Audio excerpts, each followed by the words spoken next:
నిజాం సాగర్ మండలంలోని మోడల్ స్కూల్లో భారీగా నిధుల అక్రమాలు జరిగాయంటూ కామారెడ్డి జిల్లా కలెక్టర్కు ప్రజావాణిలో ఫిర్యాదు చేసినట్లు వాట్సాప్ గ్రూపులలో చక్కర్లు కొడుతున్న ఫిర్యాదు పత్రంపై జిల్లా ఉన్నత అధికారి సమగ్ర విచారణ చేపట్టాలని మండల విద్యాధికారి నివేదిక పంపినట్లు సమాచారం.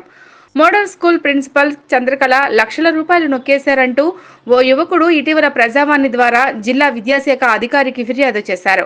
యువకుడు చేసిన ఫిర్యాదు పత్రం గత 2 రోజులుగా సోషల్ మీడియాలో వైరల్ గా మారింది.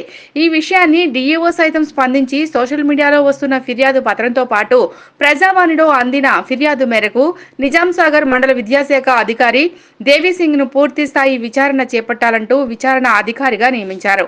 ఈ విషయాన్ని దేవిసింగ్ ను వివరణ అడగగా శుక్రవారం మోడల్ స్కూల్ ను సందర్శించి విచారణ చేపడతామని తెలిపారు. పూర్తి స్థాయి విచారణ చేపట్టి ఉన్నత అధికారులకు నివేదిక అందిస్తారని తెలిపారు.